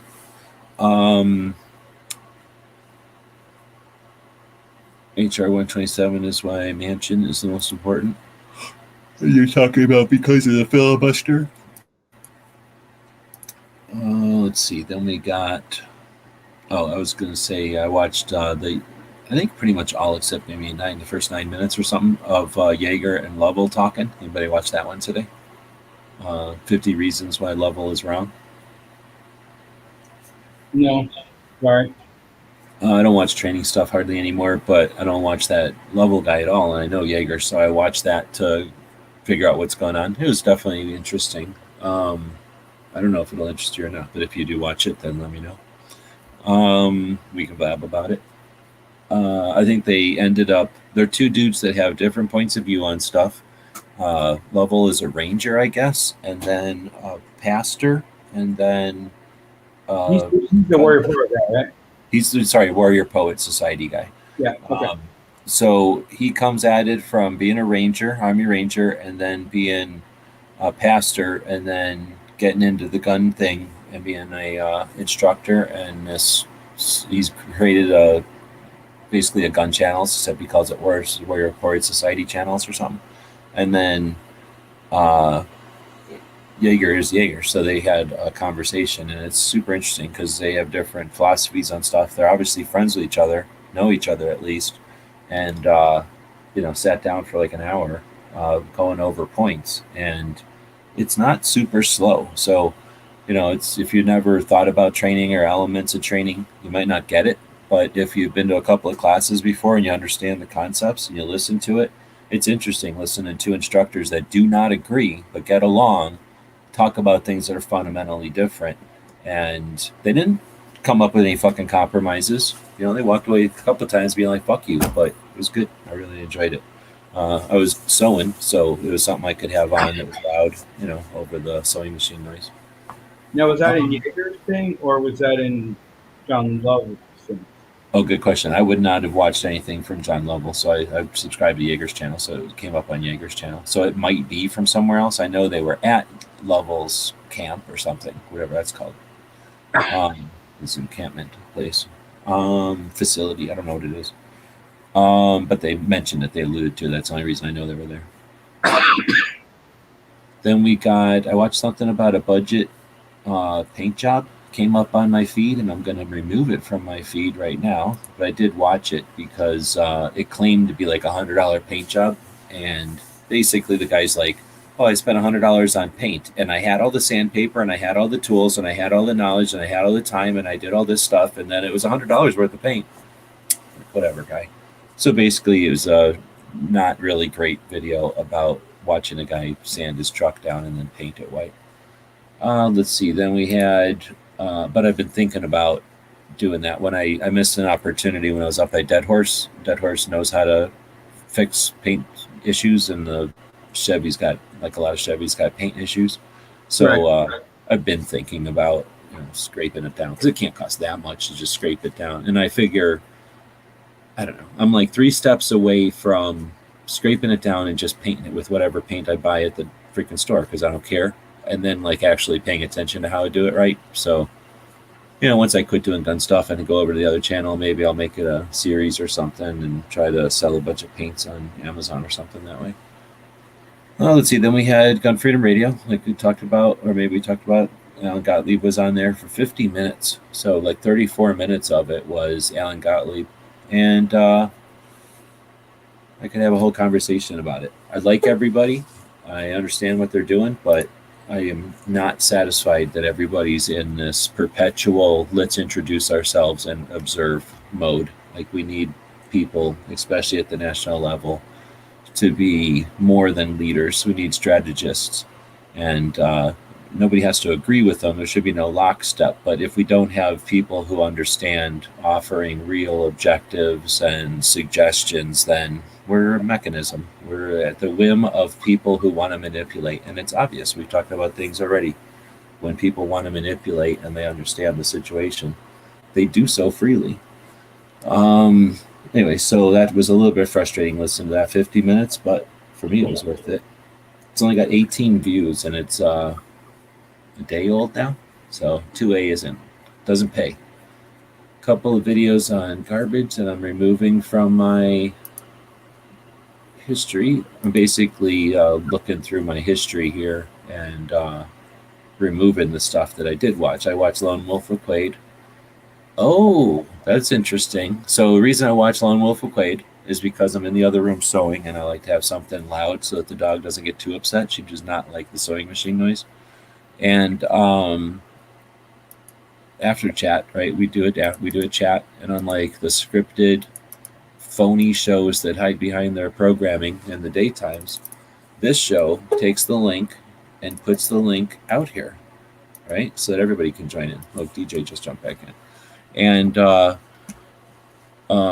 when the show goes off air, people jump in for what's called the after chat, because again, unlike the other chats that don't care about you or the Second Amendment, probably, when this show goes off air, the chat keeps going. The conversation still continues. It just gets even better. It goes up a couple of notches. You think it's too loud now and it's 2A, like you can't handle the amount of 2A. When it goes off air, there's no holds barred, and the filters come off, and then it gets really 2A.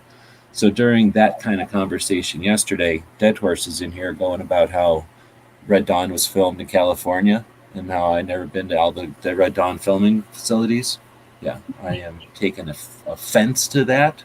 And I watched the thing he talked about, and it was a blatant misunderstanding. Of course, the day I'm too tired to come in and miss all of it. Blatant misunderstanding. That would have been amazing. An intentional, deceptive misunderstanding, as far as I'm concerned. But no, I don't agree with him. I came to a different conclusion. But there's basically, do you know who Gene Autry is? For sure. Well, Gene Autry was this cowboy guy and rich from being a cowboy actor, and then had this place where Bonanza was filmed and a bunch of other things were filmed there. Then it burned down, and that's when the show Combat was filmed there. So, this guy's making lemonade out of lemons, right? So it burns down, and I forget because I don't pay that much attention. Something happened, and then eventually Gene Autry gets old and doesn't want it anymore, has to sell it or something. So these other guys come along and go, oh, we'll buy it. And he goes, you can buy it. And they go, we're going to make it into what it was. Like, we're going to turn it back into the Bonanza town and then still use it as a movie set or whatever. And Gene Autry was like, I'm chill with that, so go for it. So that's what they did, and now there's like the most annoying, impossible to watch series of 5 to 4 minute little segments from like a 20-minute discussion one time, and they chopped it up into like, 100 different little pieces with a beginning and an end. So there's like the intro every time. Ugh. So it's like a 15-minute conversation that you have to watch over a series like 7 videos.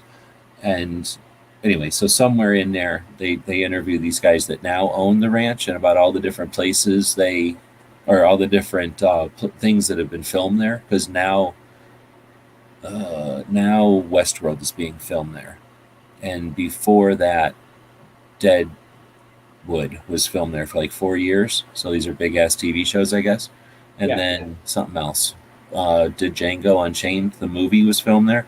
So they were talking all about this stuff, and in the passing, he says something about Red Dawn, where that's where Dead Horse unintentionally, deceptively misunderstood and disseminated information that was incorrect, I believe. Based on Was it the terrible that Red Dawn that possibly was there? No, it's the thing is, Dead Horse isn't here to defend himself, right? But basically, he comes in here acting like Red Dawn was filmed in California, portions of it or whatever, based on this claim of this video, right? But when you watch the actual video and listen to it, what happens is the guy says, "We made Red Dawn," and what he's talking about is the two dudes that bought the ranch were the people that brought the tanks and stuff to Milius in Red Dawn in New Mexico. So he goes, "We made Red Dawn," but he never says here. So that's the big difference. And when they go, "We made Red Dawn," they're talking about in winter in New Mexico in 1984, not any part of California. But the thing is, the reason these guys could buy the ranch is because they were either stunt people or props or something. Like they were some kind of production crew. So like they made their money in Hollywood doing stuff. And one of the things they did was help make Red Dawn. But they don't really claim that it was made there in California. Fun fact, G, I actually grew up in the town just south of where John Autry was born. Is that the same place? Is it like north of Simi Valley? No. He was born in Tioga, Texas. Oh, okay. Then it's not anything to do with where this place. This place is north of Hollywood and north of Simi Valley and sort of north of. No, you just mentioned Gene Autry, so I was just like. No, I just assumed he was born in California, so that makes sense. He was born somewhere else. He's a cowboy. Only real cowboys come from Texas. Guns and barbecue. Oh, I didn't know he was legit. I dreaming. thought he was just a Hollywood guy. I don't know his story at all. I only know that he has a museum, and now I know this about him. Otherwise, I didn't know shit about Gene Autry. Shootout at the OK Corral didn't happen in Texas. Enough said. Arizona. Exactly. Texas Cowboys are wannabe Shootout Cowboys. at the OK Corral was brought along by an attempt to enforce gun control. Well, it wasn't an attempt. They killed people for gun control. Well, yeah, that's that. Fair point. But they were technically called cowboys. So I was going to say they're not cowboys, but I guess they were literally called cowboys, or they called themselves cowboys, I think. Cobalt, checkmate. No, you're still a Yankee.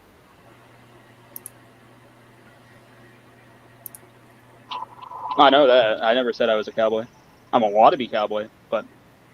So anyway, so I watched that one channel, and based off of Dead Horse's that claim, and then once I seen that series of videos, there was this other one about why did Chuck Norris and David Carradine keep fighting each other, and it turns out they hate each other, and it's because Chuck Norris is in the Air Force and went to Korea and learned how to do karate on people. And then David Carradine hooked up with Bruce Lee and learned Jeet Kune Do or Kung Fu, as most people would call it. And they had different styles. So Chuck Norris is trying to film his movie and wants to fight this guy. And, he's fighting him in a different style, and it was frustrating. So they were, it was a movie about that. So I was like, what the hell? They got Lone Wolf McQuade on YouTube for free. Not even, you don't have to do nothing. It's part of the YouTube free, whatever it's called. Like there's a portion of YouTube where they have like a little version of Netflix, and you don't have to pay nothing for it. And that's one of the movies. It's like they have legit great movies over there. They got Terminator over there. You can watch it for free.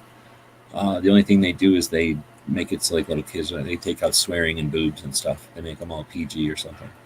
But otherwise, that's why I was watching Lone Wolf McQuade. So I've taken all that off of there, and then we get to Jabberwocky, which I don't know, has anybody seen Jabberwocky? It's basically a Monty Python movie, but it's not really Monty Python. It's been a lot of years, but it was good. Yeah, I watched it to see if I could deal with it, but it's one of the reasons I hate Dungeons and Dragons and swords and stuff. Is I got way too burned out on those kind of movies. I mean, I understand that it's funny and stuff, but it's not for me. Maybe if I grew up in England or something, or if I grew up way more into knights and swords and stuff. But if you liked Brazil, I mean, that well made, like very well made. I think those guys made a ton of money, or at least enough money to do whatever they wanted for the rest of their lives making movies with Monty Python. So it's one of his movies. I forget his name, but the guy who made Brazil, I think it's the same guy. I think it was way first. That was like it was one of first. Anyway, so it's basically a Monty Python movie. Anyway, it's free. You can watch it. I think it's hard to remember. I haven't seen it forever, but I'm pretty sure they took out some swears or something. Probably some boobs. Let's see. Crump is doing a panel tomorrow. So it's his Saturday panel, doing a panel tomorrow, Threats to 2A at 10 p.m. I'm going to attempt to come on. I am trying to do some other projects to make money to get to California. So if I can, I'll be watching the feeds. G23 often, I wouldn't say sometimes anymore, I would say often runs like 4 hours, right? So he might run up to that one, but I don't think he runs that late.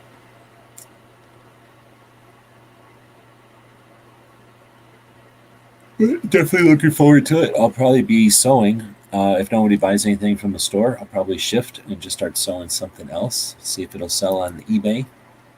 But all right, we're right around 2 hour mark. I went through my list of stuff that I would have normally wrote in the descriptions.